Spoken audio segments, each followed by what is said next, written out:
Majikan sama Emon lagi main capit boneka. Tiba-tiba adik majikan didorong. Orang itu nyerobot gitu aja, padahal kan majikan duluan yang di situ. Cowok itu pun main dan dapat satu boneka. Sebelum main, majikan minta ditularin energi keberuntungan sama Emon. Dan begitu main, majikan langsung dapat 2 boneka yang besar. Cowok itu nggak mau kalah, dia coba lagi, tapi gagal. Emon pun langsung unjuk kemampuan, dan sekalinya main langsung dapat 4 dong. Wah, hebat banget Emon. Endingnya cowok itu minta ajarin dong. Emon diajak majikan pergi ke sekolah untuk lihat teman-teman majikan yang lagi latihan dance. Semua langsung gemas lihat Emon. Sampai akhirnya mereka menantang Emon buat cari uang yang disembunyikan. Emon langsung terima tantangan itu. Teman-teman majikan pun mulai menyembunyikan uangnya dan bahkan ganti-ganti posisi biar Emon bingung. Mereka juga sambil joget di depan Emon supaya suasananya makin seru. Emon yang indera penciumannya tajam pun mulai mengendus satu persatu. Sampai akhirnya dia berhenti di depan salah satu dari mereka. Waktu dicek, bener banget Emon berhasil nemuin uangnya. Kira-kira tantangan apa lagi nih yang cocok buat Emon selanjutnya? Tiba-tiba majikan dapat peta harta karun. Entah siapa pengirimnya, majikan dan adiknya menuju lokasi di peta. Tapi nggak ada apa-apa di sini. Cuman ada rumah siput. Majikan cari di semak-semak, tapi nggak nemu apa-apa. Tapi ternyata si Emon nemu banyak stiker. Lalu Emon nemu tongkat mahkota yang bisa ngeluarin gelembung. Dan pas jalan lagi, si Emon nemuin sekotak perhiasan.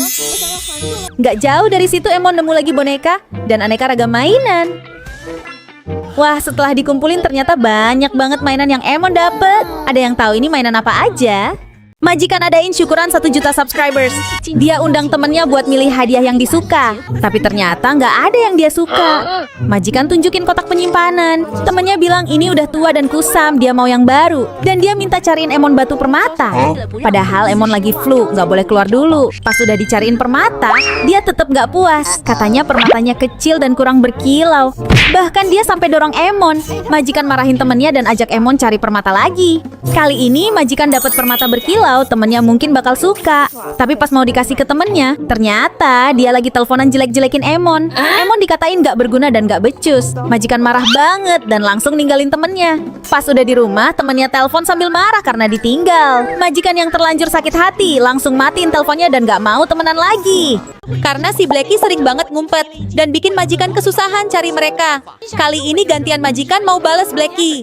Majikan gelantungan di pintu dan ditutup jaket hitam. Blacky jadi nggak ngeliat tuh. Habis itu majikan warnain mukanya pakai cat hitam. Terus nyamar pakai plastik sampah. Pas Blacky datang nyariin majikan, nyaris aja ketahuan karena majikan malah kentut. Tapi untungnya nggak ketahuan. Ternyata gampang ngerjain si Blacky. Karena udah selesai majikan mau hapus catnya. Tapi ternyata nggak bisa dihapus. Mampus lu, kata Blacky. Adiknya majikan jatuhin kuncinya ke selokan. Pas mau telepon damkar buat minta bantuan, HP-nya malah ikutan jatuh. Karena Emon pintar, dia pun minta tolong Emon buat cari cara.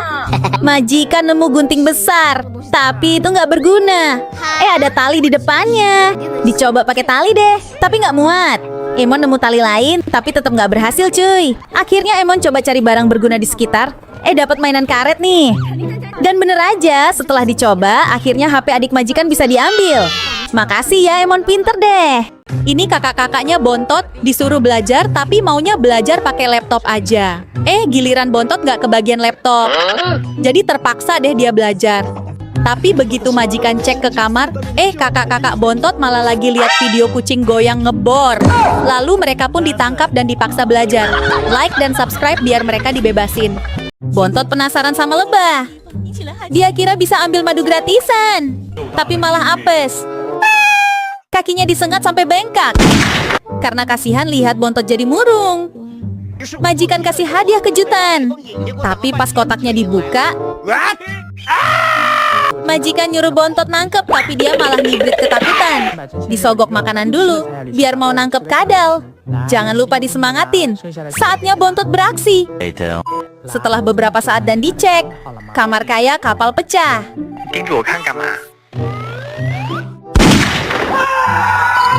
Si Bontot dijauhin semua kucing. Hal ini karena Bontot bau ketek. Dia belum mandi. Bontot jadi sedih.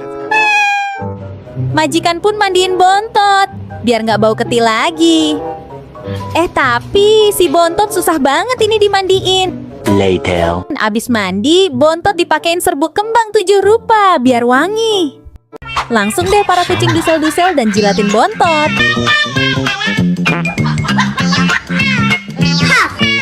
Majikan beli tenda buat mainan sama kapibara. Semenjak ada kapibara, anak majikan kurang diperhatiin. Dia pun bete. Terus si Bontot sama kapibara dikasih rumah kardus aja, tendanya dia yang pakai. Kemudian anak majikan bilang kalau kapibara udah jadi tulang. Ayahnya pun sedih.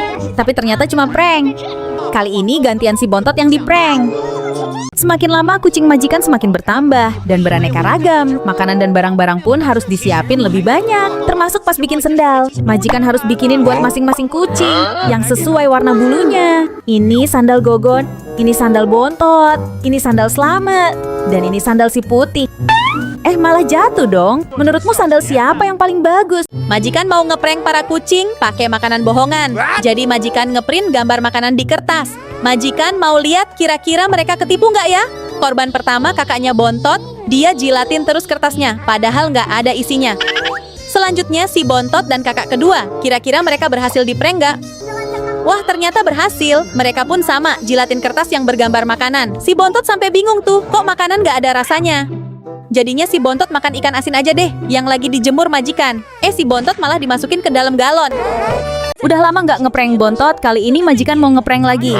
Pertama cemilan yang mirip sama pup, dimasukin ke dalam tempat pup Bontot. Terus majikan ambil dan makan.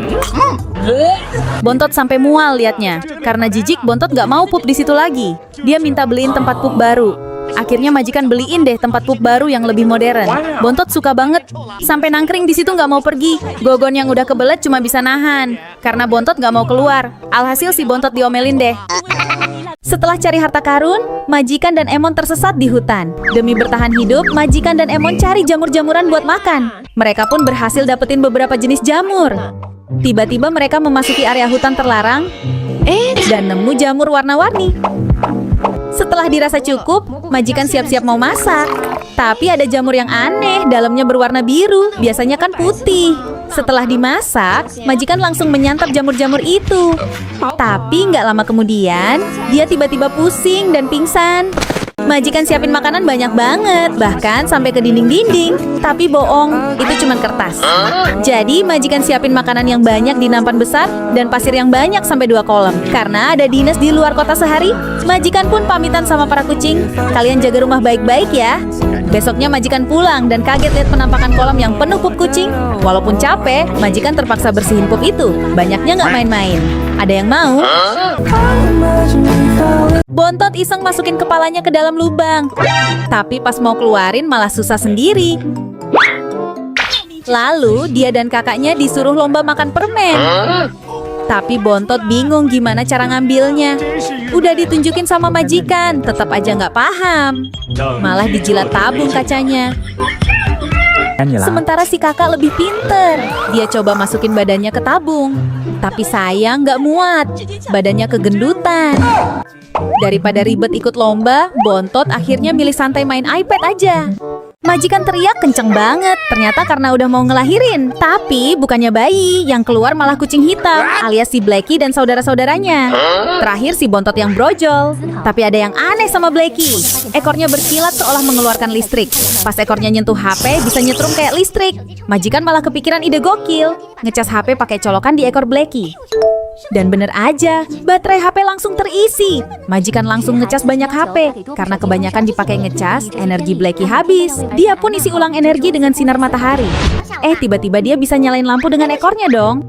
Terus majikan nanya, kamu bisa apa lagi Blacky? Mata Blacky pun tiba-tiba bercahaya dan bisa nyemburin laser yang bisa menghancurkan apa aja. Gak cuma itu, badannya pun bisa membesar jadi raksasa. Kamu takut gak sama Blacky? Setiap mau keluar rumah, majikan gak bawa kunci. Kuncinya dititipin ke kucing tetangga. Majikan tinggal ketuk-ketuk makanan kaleng. Gak lama, kucing itu langsung datang sambil bawa kunci di lehernya. Kali ini, majikan mau latih Blacky biar bisa dititipin kunci kayak kucing tetangga. Blacky disuruh jatuhin benda di depannya. Dan dia berhasil dong. Pas majikan keluar rumah, dia coba cara itu lagi. Blacky disuruh jatuhin kunci dari lantai 2. Dan sukses. Majikan senang banget. Tapi keesokan harinya pas dicoba lagi, majikan udah bawa jajan buat pancing Blacky keluar. Blacky nggak muncul. Pas dicek CCTV, si Blackie lagi duduk santai kayak di pantai. Ini si Slamet lagi nyariin Bontot mau ngajak main. Ternyata si Bontot lagi sekolah, tumben gak bolos. Mau jadi anak baik katanya. Slamet bosen nunggu Bontot pulang. Dia pun golar-goler di lantai. Kelamaan nunggu Slamet jadi galau dan lesu. Ditawarin minum, gak mau. Ditawarin sate, gak mau. Dikasih stroberi buah favoritnya pun dia nggak mau. Yang dia mau cuma Bontot. Udah waktunya boci, dia nggak bisa tidur. Biarpun sering dibully, Bontot adalah sumber kebahagiaan di rumah. Waktu teman majikan main ke rumah, Oreo langsung terpana sama dia. Seharian Oreo nempel terus, ngikutin kemanapun. Pas teman majikan pulang, majikan bingung nyari Oreo yang tiba-tiba hilang. Terus dapat kiriman video dari teman majikan. Ternyata Oreo diam-diam ikutin teman majikan sampai ke rumah. Oreo sengaja sembunyi biar nggak ketahuan majikan. Lucunya, dia malah narik-narik stocking teman majikan biar nggak disuruh pulang. Akhirnya majikan nyusul ke rumah temannya dan nemu Oreo lagi enak-enakan nongkrong di dapur. Langsung deh kena jewer si Oreo. Terus dibawa pulang. Majikan nyodorin makanan biar Oreo nggak kabur lagi. Tapi begitu temannya main lagi, Oreo malah nekat masuk diam-diam ke dalam tas teman majikan. Karena waktu itu pernah di-prank sama cewek jadi-jadian. Majikan mau tahu apa Oreo bakal kena prank lagi. Kali ini majikan ajak temennya buat nyamar jadi cewek. Awalnya Oreo waspada, tapi setelah dicium dia luluh juga. Oreo masih nggak sadar kalau dua cewek cantik ini sebenarnya pejantan tangguh. Teman majikan sempet batuk, tapi Oreo nggak sadar itu suara batuk cowok. Begitu teman majikan keluarin suara aslinya, Oreo pun langsung tersadar. Oreo masuk jebakan Batman. Si Oreo tidur pules banget sampai ngorok. Majikan iseng ngagetin Oreo. Oreo langsung bangun dan masang muka sinis. Bukannya bangun, habis itu Oreo pindah bobo di samping adek. Tapi giliran majikan tes pakai bunyi makanan, langsung gercep dateng. Oreo pun makan sampai kenyang. Tapi habis itu, pas majikan cek ke kamar dia tidur lagi dong. Duh Oreo, gimana mau kurus kalau kerjanya makan dan tidur terus? Majikan mau mandi. Si Oreo udah nangkring aja di situ. Lalu si Oreo pasang wajah mencurigakan. Karena sebelumnya Oreo pernah ngintip, majikan bilangin Oreo, awas ya jangan ngintip lagi. Terus pas majikan lagi mandi, ternyata ada Oreo di balik kaca yang berembun. Oreo pun ditarik keluar dan dikeringin. Oreo daripada ngintip, mending makan aja nih. Setelah kenyang makan, Oreo pun anteng dan ngantuk. Awas ya kalau ngintip lagi, mukamu dipasang jadi buronan. Ini Oreo, si tukang ngintip tiap majikan lagi mandi. Kadang Oreo buka pintu dan nyelinap masuk pas majikan lagi enak mandi. Oreo pun disiram air dan diusir. Besoknya majikan kunci pintu tiap mandi biar Oreo nggak masuk lagi. Si Oreo malah ngintip dari atas dinding dong. Bahkan Oreo pakai jaket hujan biar nggak basah kalau disiram. Pernah juga Oreo sembunyi di dalam kloset supaya nggak ketahuan. Tapi majikan sadar dan nyuruh dia keluar. Bukannya jerak, Oreo coba trik baru dengan sembunyi di balik baju majikan. Tapi ketahuan cuy, soalnya bajunya gerak-gerak sendiri. Ketahuan Oreo, kamu ngintip lagi ya. Dan ini cara majikan biar Oreo nggak ngintip lagi. Oreo senang kalau digendong cewek cantik, tapi giliran disuruh mandi susah banget. Sampai narik stocking majikan karena nggak mau mandi. Pas dibujuk sama cewek cantik, dia senyum-senyum dan mau mandi. Tapi pas majikan pegang dia langsung berontak. Majikan pun kepikiran ide nyeleneh, nyuruh suaminya dandan jadi cewek cantik. Begitu dandan, suami majikan siap bikin Oreo terpikat. Dan bener dong, Oreo langsung nurut. Suami majikan pun cium Oreo, si Oreo auto senyum bahagia. Saat dimandiin pun, Oreo tetap jinak dan gak sadar kalau itu cuma cowok pakai make up. Udah lengket sama cewek cantik, majikan pegang pun dia nggak mau. Tapi lama-kelamaan, Oreo mulai curiga. Pas suami majikan ganti baju, Oreo ngintip dan sadar kalau cewek cantik tadi ternyata seorang cowok. Pas lagi tidur majikan sering banget ditimpahin para kucing. Akhirnya majikan ikutin bapak ini, tidur pakai penutup kepala. Majikan pun terlihat seperti tudung makanan. Para kucing terheran lihat majikan. Lalu majikan juga nyamar pakai topeng. Malah ditabok sama si Bontot, mungkin dikira maling. Karena pakai penutup kepala dirasa tidak aman dan tetap diganggu. Majikan memutuskan pakai kelambu aja. Kali ini si Gogon malah manjat kelambu. Dan Gogon pun jatuh. Video kejutan akuarium buat Cici ditonton 5 juta kali. Wah, kayaknya banyak yang suka akuarium. Jadi kali ini majikan mau hias akuarium lagi. Kali ini temanya istana bawah laut. Majikan udah siapin dekorasi dan ikannya nih. Pertama taburin pasir pantai ke dalam akuarium.